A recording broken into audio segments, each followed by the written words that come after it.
is going to happen based on the buildup. But what with Matt just said reminded me of my least favorite War Games moment, but perhaps one of the most memorable, with LA Knight being the least of the old school brand to be on the old school team. Yeah. If you really want to, if you're keeping LA Knight in NXT and you really want to make a top heel out of him, I'm going to flash you back to 1997.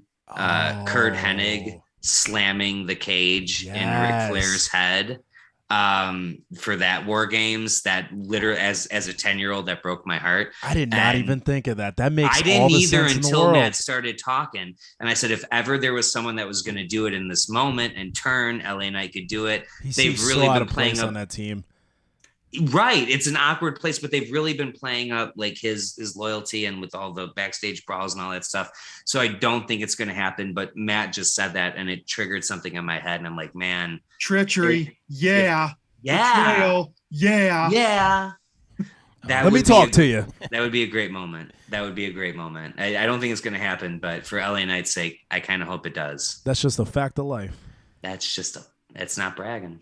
Because we mentioned these guys a couple times, talk about Kyle O'Reilly and Von Wagner. Let's talk about this match for the NXT Tag Team Championship. Those guys obviously taking on Imperium in this one. Which way do you think this goes, Nooner? So I still, it's kind of weird that they had Imperium beat MSK. I still don't know why that's a thing. Like Rob and I bring it up every time we talk about NXT or the tag division. Up until that point, MSK did not lose a match since they debuted, and Imperium's good. I just found it strange that they were the ones to dethrone MSK. They're kind of doing this whole shaman thing. I actually can't wait to see who that is. I don't know who it is yet. Yeah, this thrown together team with O'Reilly and Von Wagner. I saw O'Reilly as almost like the lone wolf kind of deal, where like he doesn't trust anybody and like he's doing his own thing. It seems very thrown together. Imperium just won the belts at was it Halloween Havoc, I believe, right? So I think they retain. Yeah, it doesn't make sense for them. And plus, Von Wagner's been showing up on SmackDown, I believe. So I feel like he's gonna go up there at some point. Yeah, all I know is the real winners are us here with this delicious vitamin water. Oh, and the Snapple peach. What are you? All right. That being said, I'm just gonna copy and paste. Yes, I say that a lot. I'm gonna copy and paste because shameless promo. Contract or no, we will not bow to any sponsor. I think that Imperium retains here for all the reasons you said, Matt. Yeah, you know what? It is kind of curious. Like MSK, they're going to meet with this shaman, whoever it might be. And I can't imagine it being anybody who's not going to be like a little disappointing once we find out who it is. Yeah. Or a little divisive. Like who's the big tag team gurus that are out there? We know it's not Billy Gunn. We know it's not Matt Hardy. Like, who is it? Shout out to Billy Gunn, by the way. Looking amazing at 58. Jeez. Oh, insane. He's not human. There's extraterrestrial DNA in there somewhere. Yeah. But yeah, it's weird. I got to go with Imperium only because I feel like they have more babyface tag teams going and MSK comes back. But at the same time, this shaman thing gives them something to do without being in the title picture. It makes me feel like they want to do something with Kyle and Von, but they do not seem like they should have a spotlight on them right now. They're not clicking all that great, and Imperium does. And Imperium is, a marquee name. They've done it before. They'll do it again. And me talking, I don't see why they wouldn't keep it on them. Yeah, exactly. Yeah. Are we going to be unanimous all the way around here, Mr. Mueller? We are. I got this as Imperium, and if for no other reason than Kyle O'Reilly's contract is up, I believe, in a month. And regardless of what they do with him, whether he resigns or not, if they don't have a good vibe for the fact that he's like certainly going to resign, why would you put the title on this person? You can take it off him at any moment. But to me, so here's the way I see this going down. I see Imperium retaining the titles. I don't see them necessarily winning the match. You got the shaman going on. There could be some kind of weird outside interference. And I really see, if there was ever a moment in this card for a schmaz finish, it's going to be right here, because if you do a schmaz finish, you can keep that door open for if Kyle O'Reilly does resign, and you can run it back and you can do another match and you can have it be no DQ or whatever you want to do. And maybe at that point they decide they want to put the title on him. But to me, if 9 million people in the world die and I'm suddenly next in line to run NXT, I'm not putting the title on someone that's going to be gone potentially in a month. So I like to think that everyone that's smarter than me would think the same thing. And so to me, also, by the way, Marcel Barthel is criminally underrated for his character work. I saw that dude at a house show in Royal Oak, Michigan, didn't say a word, came out with a microphone, didn't say a word, got the crowd booing him for about 10 straight minutes. And then Lars Sullivan, throwback, came out and kicked his ass. But the Imperium is a very, very underrated duo. And for all the reasons, like you said, there's more babyface tag teams. We don't know what's happening with Kyle O'Reilly. Kyle and Von seem kind of thrown together in the first place. Nothing is adding up that tells me that the titles are going to change hands. I think you got to keep Imperium here all the way. Very, very well said, man. As always, I think that's a smart bet. And I do like that in AEW that we do see, like, they don't walk around like the history between Fish and Adam Cole, and they go, and that's nope, you can't say that here. Like, I love little stuff like that. Very tongue-in-cheek, very fourth wall breaking. I'm always about that. So why not have some fun with that if O'Reilly ends up over there again? I don't want to get too fantasy booking, but I do want to say this before I forget. Happy birthday to Lay Editor-in-Chief himself, Papa Bear, our guy, Mr. Bill Botkin. The most handsome. That's it. Yeah, he is people's sexiest man of the year this year. He is. Come on, Paul Rudd. That's it. I already decided I'm going as Bill for next Halloween. Yes, like, that's I've fantastic. already decided that. You just have to drink Guinness. I'm gonna get some salt and pepper, and I'm gonna get some Guinness, and we're gonna be rocking out. Yes. Bill's my hero. Happy birthday to Bill. He's the man. Happy birthday, man. Cheers, brother. Cheers. All right. Let's keep it moving here. Let's talk about the hair versus hair match. Correct me if I'm wrong. Duke Hudson taking on Cameron Grimes, if I'm correct on that. To the moon. I am not all caught up on this one, to be completely honest with you guys. Does Cameron Grimes take an L here? I think they already did some shaving, a little bit of a little haircut along the way here. Let's throw it to Matt first on this one.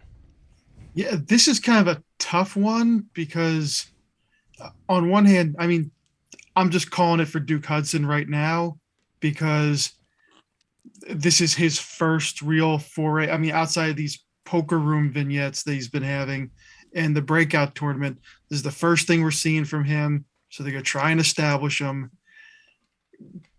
Cameron Grimes can have anything happen to him. He can lose a hair versus hair match. He can get, hit by a bus. He can give birth to a hand.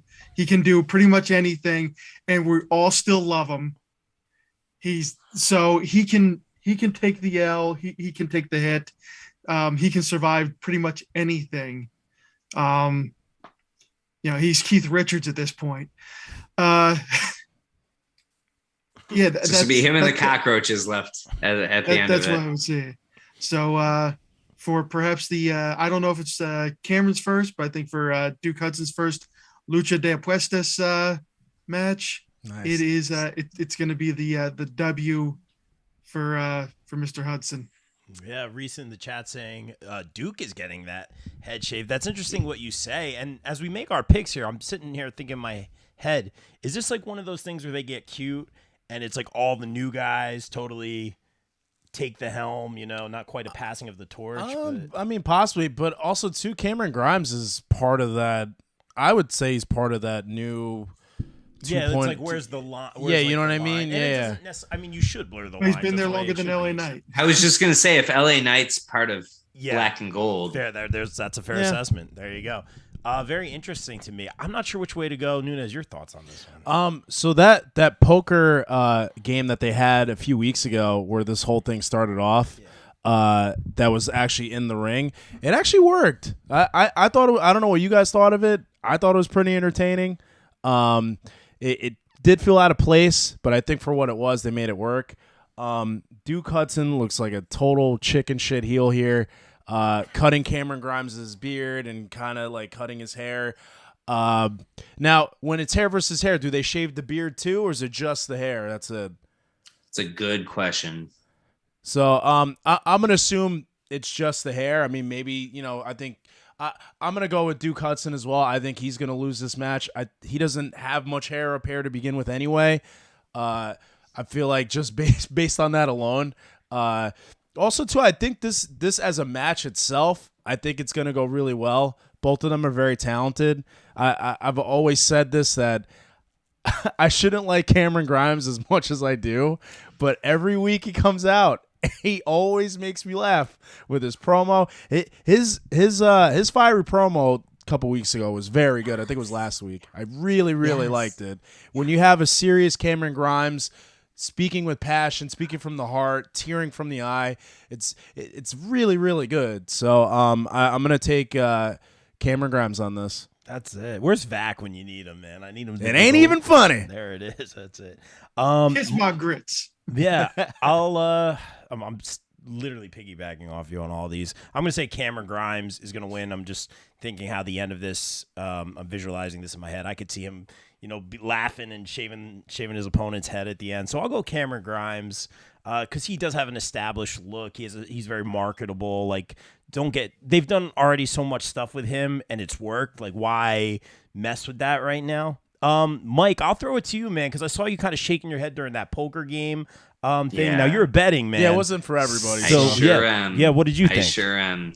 When I was in college, poker was my real major, and all the other shit was on the side. That's true. I chose my college because you could gamble under 21. On the campus. Oh, wow. So, okay. No, look, these poker promos are garbage. If anyone plays poker, it's like it's almost as cringeworthy as Casino Royale with the James Bond poker scene. It's bad. Okay. See, I don't know it's poker that completely well. Unrealistic. So, okay, I got it's garbage. But what we really I'm way oversimplifying this, and I'm saying Cameron Grimes wins only because that is one beautiful head of hair. And real? I know he's already got it trimmed.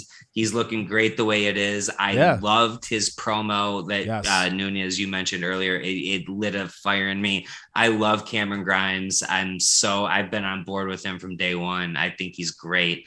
Whether it's the sleazy guy you want to hate or this new guy that you can't help but love and root for, either way, this guy just gets his character, and it's been a wonderful evolution. I'm only picking Cameron Grimes for two reasons. Storyline tells us Duke Hudson, but I'm picking Cameron Grimes, one, because what he's got right now, the trimmed hair and the trimmed beard, looks fantastic. And two, I'm really, really struggling. And I'm an old school guy. I mean, like, I started watching wrestling when I was 2 years old in 1989. I went back and I've watched shit from as early as about like 1970, 71. I cannot think of a hair versus hair match where the heel wins. Like, that's ever, true, yeah. ever. And I challenge anybody in the comments. I'm thinking Jeff Jarrett, X-Pac. I'm trying to think of any hair versus hair match. Mask versus mask. I know. Mask is different. Mask hair. Great point. They do mask hair. That's different. But hair versus hair, strictly hair versus hair, whether it's females, whether it's males, no matter what it is, I cannot off the top of my head think of a hair versus hair match where the heel is won. Wow, that's a really good point. Wow, that's why you're here, bro. That's what I'm going for. That's and like for what you said, Duke Hudson shaving his hair. There's not much hair there. Is it really going to make that much of a statement? I don't think so. I think it's more of just getting us to, like, we know how much Cameron Grimes' hair means to him. Yeah. So it's not so much about what would be more dramatic in a head shaving moment as much as we get this connection, why Cameron Grimes cares about his hair and his beard, brings him back to his days in North Carolina and all that stuff. And like I said, I don't know ever a heel beating a face in a hair versus hair match. So I'm going I gotta Cameron sit Grimes. and think about that. That's a really good point. I'm trying to not just a hat rack, Chris. WCW, not just a hat rack. I might I might have one in mind, but I think the face. I don't know. When the Guerreros, because I don't know. I think when the Guerreros were feuding, I think Chavo got lost himself, and then he started shaving his own head. Maybe I'm trying to think. Well, was that when he was riding around Pepe? Yeah. Okay, well that okay. World Order. Yeah. All right, let's keep it moving here. But very good points. That's why you guys are here. I do want to talk about this one. Joe Gacy taking on Roderick Strong for the Cruiserweight Championship. Very excited for this one. Obviously, very pro Joe Gacy over here. Always been very good to us with his time on the independent. So happy to see what he's doing now in NXT. When we, I said all the time, with him. Yes, that's right. I got to pick up the shirt too. I really need to pick up that shirt. Yeah. When we saw him cutting that promo in the ring in the chair by himself, that was Gacy like we've never seen him before. He's been knocking it out of the park. He's been killing it. Everything so good. He's been doing. And then the fact when I heard he was challenging for the Cruiserweight Championship, I'm like, how are they doing this? And they explained it. I loved it. I think it's great. Obviously, you guys see where I'm going on this one. I'm going to stick with our guy who's always made time for us, Mr. Joe Gacy, name drop, but I think he is killing it right now. It'd be awesome to see him with some WWE NXT gold. The Cruiserweight Championship is very fascinating. And Roderick, great wrestler. I'm glad that he has someone speak for him on the microphone. He goes from one faction to the next, and it's a very interesting faction. And again, great wrestler. I don't think he needs for any reason that title. And I don't know when his contract runs up now that we're doing all this fantasy booking. That being said, and no disrespect to Roderick whatsoever, I got to go with Joe Gacy. Nunes, tell him why you're picking Joe Gacy. Like we've talked about, we've said it ever since when we first saw it, he cut his hair short. He's wearing almost like the Corporate Kane type getup, and we're like, I don't know what to think of this. And he's really convinced me. He's killing it with these, I guess you could say, trigger words that he's using in his promos. And this is one of the matches I'm excited for the most on this card, even though it's technically heel versus heel. This is one of the instances where it does work. I do, as a wrestler, I do love Roddy Strong, but I do love the Diamond Mine. I think the Creed brothers are going to be really good. Yeah. I think Ivy Nile is going to be a big deal eventually. She looks great. She looks fantastic. She looked great a couple weeks ago in that match with that submission hold I've never seen before. But this is going to be a very good match. I do like the fact that if Gacy does win this, which he is my pick, that I think he's going to do that all-inclusive open invitation every week with it, I think. Kind of do like with Cena with the United States title and stuff like that. This is going to be a good match, and I'm picking Gacy. Awesome. Mr. Mueller, are you going to go with Joe Gacy as well? I'm not. So I do want to say though, first, Ivy Nile wearing the Hercules chain, so the chain good. link. Oh my! I'm very excited for her future. I'm so into it. I'm so Yes. Diamond Mine is the faction I didn't know I needed in my life. Right? We need something nothing after the about Undisputed them. Era. Yeah, no. If you laid it out on paper, I would have no interest. But I'm so fascinated. But I'm actually going to take an opposite opinion of what you said, where I think Roderick Strong and Diamond Mine specifically desperately needs gold, because I think that gives them an air of legitimacy to their faction. By the way, I'm also getting serious 2013, 2014 CM Punk vibes from Roderick Strong right now with the shaved hair and the not dyeing his hair. That's just a little thing that I picked up just visually. But Joe Gacy, obviously not a cruiserweight. It'd be really fun to see a non-cruiserweight have the cruiserweight title. There's a lot of reasons, and I love Joe Gacy. Joe Gacy's amazing. Seeing him on the BCP and all the other stuff that he's done, he's been an amazing person. But I really think about what character needs the title more. And I just go back to, I feel like the Diamond Mine without gold loses a lot of legitimacy. And you could have Ivy take the women's championship very soon. Like there's ways that you could rebuild them up quickly. But I think for the time being, it just makes more sense for me to keep Roddy with the title, to keep the gold within the Diamond Mine, and to keep their momentum going. I don't see Joe Gacy's character losing a lot of momentum in this. I saw no reason for him winning the title at all. And then 2 weeks ago, he cut that killer promo in the middle of the ring on the chair. And I was like, okay, I see it. So I wouldn't be shocked if he wins. This is far from a lock of the night, as Rob would do, but it's far from a lock of the night. But I'm gonna pick Roddy to hold the title just because I think that belt means more to the Diamond Mine than it would mean to Joe Gacy. Great assessment. And real quick in the chat, Reese is just an encyclopedia over Reese. here. Yeah, Reese saying Nunes nailed it. Bash at the Beach 98. Chavo lost to Eddie. There was also Unleashed when Ice Cold lost her hair in a tag match. Oh, okay. So there you go, little history lesson. But Nunes, I think in that instance, Nunes is right where like Chavo shaved himself. Yeah, because of it. I think he lost on purpose, and then Eddie like got out of the ring because he's like, "You're crazy. I don't want anything to do with this." Yeah, and he then got Chavo too crazy for Eddie. His own head. Oh, so good. My God. I miss Chavo Guerrero. I miss that crazy character. Wow. 97, 98 Chavo was brilliant. Yeah, he was fantastic. Being forced to wear the T-shirt. Yeah, Eddie Guerrero's my hero. Yeah, he's my favorite wrestler. Is my favorite wrestler. That's what Yeah. Speaking of great T-shirts, so good. Speaking of great T-shirts, let's take a look at what are you wearing, Mike? I think I saw what you were wearing. Oh, I'm always a heel, baby. I don't know if you can see this, but this is 100% always a heel. We're all representing it. I see the BCP on the black. Yeah, so to the Annie Smark with the BCP T-shirt available now on tpublic.com, 30% off. Get it in multiple colors. Is it still on sale? Yeah, I think it's 30% off today. It was 35% off over the weekend. Now we're back to 30, but gotta get it quick. That's it. That's how it be, as Nunes says. Strike when the iron's hot. Go ahead, Matt. What do you got? You know what? I was really leaning towards Joe Gacy.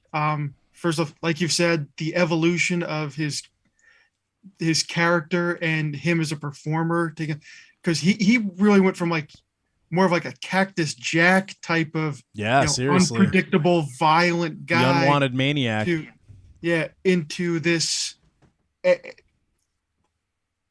just his execution of what they sat down and they said, okay, this is your new character, sink or swim, and he turned into Michael Phelps. Nice. I like it. Nice.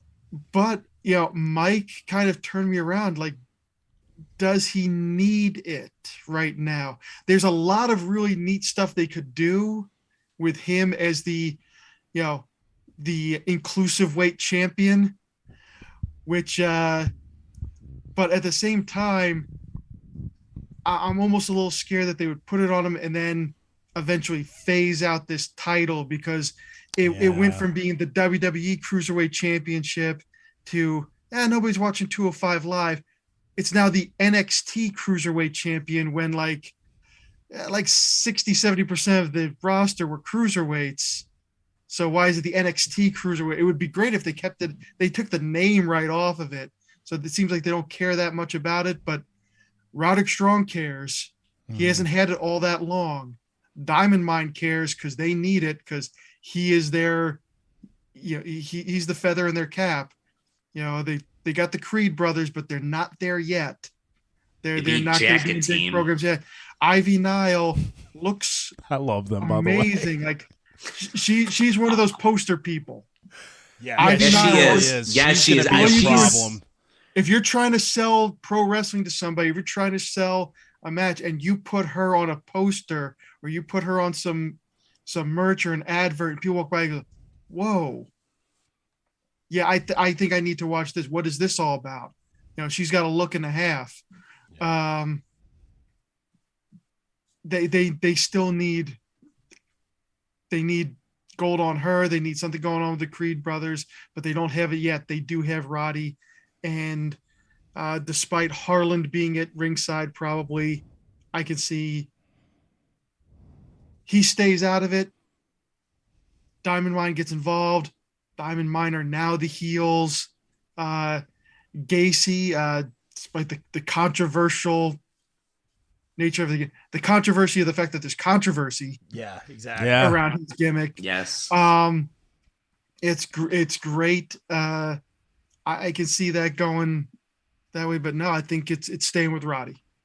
Yeah. Fair I want to say, you don't got to raise your hand, dude. You could pull rank I here. do. Come on, man. Just, Mr. Perfect. No, never. Please. I will never cut off anybody. Please. Ever. But that's a good point. And I know Joe's got the outside help, but all of Diamond Mine is going to be there. And it is kind of a heel versus heel, but I really see a fact where all of them, and it's going to take all of them, but all of them will negate the help that Joe Gacy has. And because of that, it's going to still sway in Roddy Strong's favor. I also really want to say, like, how is Ivy versus Shayna Baszler not already on someone's radar for main event? Because that's a pay-per-view match today. Money today. They're so Diamond Mine is so set up for the future. Yeah, they really are. They really are. The Creed brothers, give them a little time. And we haven't heard Ivy Nile really talk either. She doesn't have to. Don't let her talk. That is true. Yeah. It Don't could let be her like talk. Chyna when she debuted. She didn't talk for like a year, I think. She didn't talk for a long time. Yeah. We're not going to get into old school wrestling, but the worst thing to ever happen also to Chyna too, you was mentioned letting her Jacket talk. Time. They might come out too and not necessarily help Gacy, but if the Creed brothers get involved, they might. They help could them out as well. negate. There's a lot of negating that can happen. There's going to be a lot of shenanigans. Yeah, I was about to say offbeat shenanigans. This is a shenanigans match if there ever was one. And by the way, too, it's even if I'm wrong on this and Joe Gacy wins, nobody loses. Yeah, they really don't. Any scenario that you lay out for me as to what happens after this is fantastic. Like there's no bad. This is if ever there was a win-win situation, it's this match. It's brilliant. I love it. And I'm not like, I don't know. I'm not a WWE person. I'm not even going to necessarily say I'm an NXT person, but if ever there was brilliant storytelling where you literally can't go wrong, it's here. Tell me a way to fuck this finish up, because I can't find one. We'll find out. In the chat, Tim Hardy saying real quick. I'm afraid someone will take that as a challenge. Yeah. They'll find a way. They'll find a way. No, yeah, don't tell WWE to do that, please. Tim Hardy in the chat saying somebody's screw job sent us tingling. Oh man. Tim Hardy in the chat saying Gacy wins, Grimes loses, Imperium win, Toxic win, new NXT 2.0 wins. Just boom, boom. If he just put that there and left the chat, I applaud that. Straight into the point. Tim, welcome in. Keyboard, share, subscribe. Keyboard drop. Yeah, that's it. Yeah, I love it. Are we just down to one right here? Yeah. Yeah. The women's Yeah. War Games match. Raquel Gonzalez, Io Shirai, Cora Jade, and Kaylee Ray versus Toxic Attraction, who are killing it right now, and Dakota Kai. Kind of an interesting team up there. I'm sure you guys have some thoughts on that one. Let's throw it right back to Mike Mueller. Your thoughts on this match? Who is winning? Which team is winning War Games here? So I got the faces winning, and my main reason why is you've got all of the gold with Toxic Attraction right now. And if Toxic Attraction wins this match with Mandy Rose and with Gigi Dolan and all them, who is deserving of a title match? Who is deserving of the next feud? As you've got to pretty much start from scratch, in my opinion. I think you're much better off having Raquel and her team, not Raquel specifically, but Raquel and her team getting the win here, whether it's Kaylee Ray, who a lot of people really like, or Cora Jade, or anybody else that's coming up. I feel like if the faces win here, we are setting ourselves up for a lot of title matches. If the heels win, if Toxic Attraction wins and Dakota Kai with her horrible pink hair where are we going from there? Like what story are we telling? What heel beats what face and progresses any kind of story? I don't see it. And as far as the main female baby faces go in the singles division, they're all in this match. Yeah. So I'm seeing the faces winning. I'm seeing probably Kaylee Ray, although she was a substitute. So for Zoe. So I'm not sure how they're going to play that out. But either way, I see Toxic Attraction taking the loss. Probably Mandy specifically, because even though she is the champion, she hasn't been positioned as this unbeatable force, and kind of the fact that she's got people helping her in the wings really helps her character. So I see her taking the loss, probably to Kaylee Ray. I'm not sure how they're going to play it out, but I just don't see any benefit to the heels winning this match. So I'm going with the faces.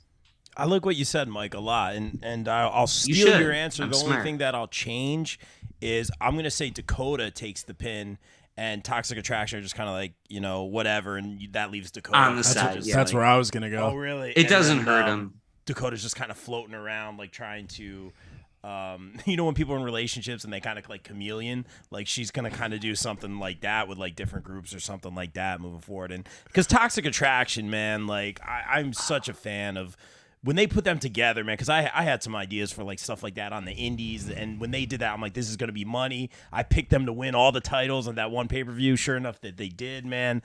So they don't need a fourth member. They don't need Dakota Kai. I think it's brilliant. And they're just probably, in my mind, Dakota takes the pin, and they're all just kind of looking down at her. Maybe they get a couple like kicks in or something before they leave.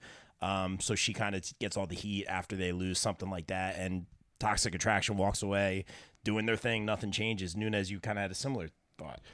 So I'll say this before we get to the actual match. Mandy Rose, I mean, obviously we know how great she looks, but I liken her run with this title, not as dominant, but it almost reminds me of when Finn Balor came back to NXT a couple years ago.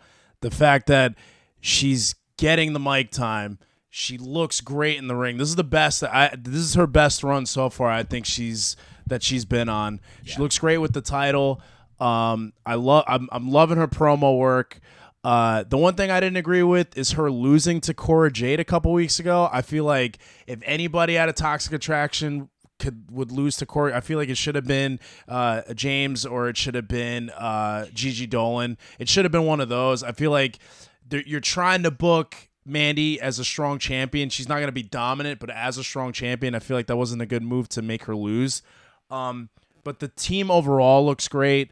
Dakota Kai's kind of like the fourth like outsider type thing.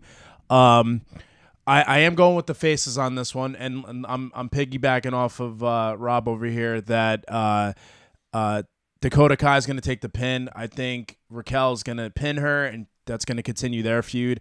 I think the next one in line is Io Shirai. I think Io Shirai has been out of the title picture for a little bit. She was in this makeshift tag team with Zoe. I feel like it'd be a good match with her and Mandy. And if she doesn't jump off the top of the cage with like a Christmas tree on her head, I'm going to be very sad. Very well said. Mike, did you have something to add real quick? No, it's he came back around to it. Yeah.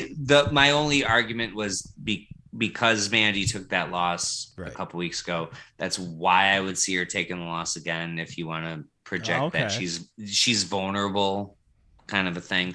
But I totally get the other way too. And if it's not Mandy Rose, it's almost certainly Dakota Kai. Mike scarily in touch with it. It scares him how in touch he is with the WWE booking. AEW not so much, but the WWE stuff. No. And Cora Jade's gonna shine in this match. Yeah, I feel like out of all the wrestlers in this match, I feel like she's gotten the least exposure. I feel like she's gonna shine in this match. She's gonna regardless of how the outcome goes, I think the moment that we're going to remember from this match is going to involve Cora. Yeah, if it's not Io jumping off the top, it's going to be some with Cora with the skateboard. Even if she puts a Santa hat on and jumps off the top rope or whatever she does. I'm so here for it. Love And bring in that little skateboard, please. Yes. Hit somebody. Yes. Hit somebody. with it. Hit somebody with that seriously. thing. Come on. It's War Games. Anything can happen here. War Games. Matt, before we throw it to you, everyone watching right now, stay tuned because after this episode, we will be speaking with Chris Barton or streaming our interview. Spoke with him last night. He has a lot to say, talking about Titan management, talking about some of the roster. He's calling everybody out. I apologize for the language in that episode. Baby ears over here. He has a great toy collection, too. Yes, he has an awesome toy and gaming collection. But that being said, Barton has a lot to say. Stay tuned for that after this episode because we are killing it on time. I love you guys. You're the best. Matt, take us home. Your thoughts on this women's War Games match? First off, I now know that I hate following Mike because he always makes me completely rethink of what I'm right. He does. That's what I'm here for. Everybody in this match, I'm just consulting my notes real quick. Everybody in this match has a part to play. Like Raquel is. She's the muscle. She's gonna be the Sid Vicious or Barry Windham of the big old mommy War cool. Games. She's gonna be using the cage as a cheese grater on these other girls. Io Shirai will jump off the top of something. Please. Kaylee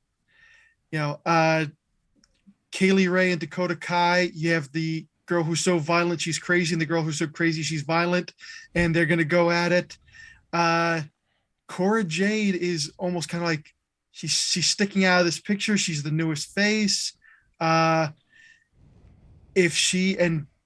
a reason why they had her pin Mandy 2 weeks ago, and I don't think it was. Maybe it was because Zoe was hurt and they needed somebody else into this match. Yeah. But either way, this is her chance. If she does a really good job, they're going to knock about 4 to 6 weeks off of this whole carrying a skateboard for no reason other than the fact that Johnny Ace is back with the company type deal they have going on with her. Yes, that was a Dynamic Dudes reference. Those who know. She's a chick with attitude. So, but Toxic Attraction is always going to be Toxic Attraction. They're always going to be, the pack of hyenas. They're always going to be the 3-on-1. And them or Dakota taking the L in this does not take away from that one bit. No. Because all it does is reinforce the idea of, we want Mandy to be strong. Do we really want Mandy to be strong? Or do we just want Mandy to be champion and everybody else chasing that? And they can't get there. If it was even, if it was 1-on-1, they could get it. If it was 4-on-4, they've proven they can do it. But when it's 1 with an asterisk where it's really 1-on-3, you're not going to take it. And so I see the baby faces walking away with this. Very well said. Real quick before we get out of here and get our shameless promo, and good stuff as always, guys. Shout to Elias from the Man Cave Chronicles podcast. He has some great guests from a lot of your favorite shows, CW shows, NBC Network shows, some of the cast from Young Rock he's had on. So shout to Elias, who's done a lot for me and helped me get some great interviews as well. So shout to him on YouTube. Guys, if you're watching on Facebook or Twitch, go over to our YouTube channel, The Bob Culture Podcast, hit that subscribe button. We just had great interviews with Deanna Purrazzo. Smash that like button. Yeah, Steve Macklin. Was great, man. This guy knocked it out of the park. One of the most fun interviews, Steve Macklin. Fun. He was great. And Deanna was such a sweetheart. Well deserved with all her success. Yeah, name drop. But enough shameless promo from us. Let's throw it to Mr. Mueller. Tell him about an amazing podcast that I love to listen to, The Closet Champion. Well, thank you, sir. Yes, The Closet Champion podcast, Facebook and Twitter at Closet Champ. You can find me anywhere you stream podcasts, Closet Champion. Look it up. I will be there. I'm pretty much forever fighting with Kimmy on there. And then I'm also doing a lot of stuff for poprank.com. I just literally today got my computer back, hence me being able to be with you, wonderful people. I get to do a lot of Rampage reviews. I just went to the Chicago Dynamite and Rampage. I got to see that CM Punk MJF. So jealous. God, that just prints money. In the arena, like, I'm not going to lie. In the arena, it kind of tended to drag. But really, I watched it back. Yeah, it did. But because you're stagnant and you're not. Yeah, I was about to say because I was getting enthralled the for that 20 minutes. Watching it back, I've kept it on my DVR. I refuse to delete it because it's so good. So yeah, it was fantastic. I do Rampage reviews for the popbreak.com. I also do Survivor reviews. We're getting very close to the end. It's been, I'm not going to lie. I was scared about this being my first time reviewing Survivor. I've been a Survivor fan from day one. I was very, very worried about the season. I thought it was going to be garbage. It's actually turned out to be a wonderful season. Great. So I'm very happy to be writing all the reviews and doing the wrap up for that. I get to do wonderful things with Bob and the Bob Culture podcast. Throw those fingers. And you can catch me anywhere, man. Hit me up. We just did the Spotify year-end review. I've been blowing up thanks to the wonderful people that have been supporting me, and I can't do all this without you wonderful people. So thank you so much. Keep killing it, man. Great writer, by the way. And speaking of great writers, a man who always has a way with words or just puts things so I can understand them. Mr. Matt Wittes, tell us about those delicious meats that you cook. Tell us about the pop break, all that good stuff. All right. In addition to posting pictures of smoked meats and my pop culture and pro wrestling opinions on Twitter as American Anti-Smark, that's at Anti-Smark, Anti-Smark with 2 A's. You can find me on Pop Break, reviewing music, movies, TV, pro wrestling, and all other assorted nerdery. And of course, every now and then I get to be ever so the humble guest here on the BCP. Whenever you want, bro. You're BCP OG, man. You're BC. I'll never forget that day when we interviewed Jake, man. We're literally all pacing around my apartment like a bunch of nerds, man. So that was a great day. By the way, to get hyped for this pay-per-view, in addition to watching this podcast, watching that promo short that we talked about LA Knight, watch that Dakota Kai Kaylee Ray ladder match on Tuesday. That was really, really good. I forgot to mention that before. Good ladder matches, yeah, for sure. All right, but yeah, we'll take it out, guys. Again, stay tuned. Get yourself something to drink, get a snack. We're gonna be talking to Chris Barton in just a few minutes. And guys, like we always say here on the BCP, everyone stay safe, stay positive, take care of each other. We out. Peace. # see you later, Johnny.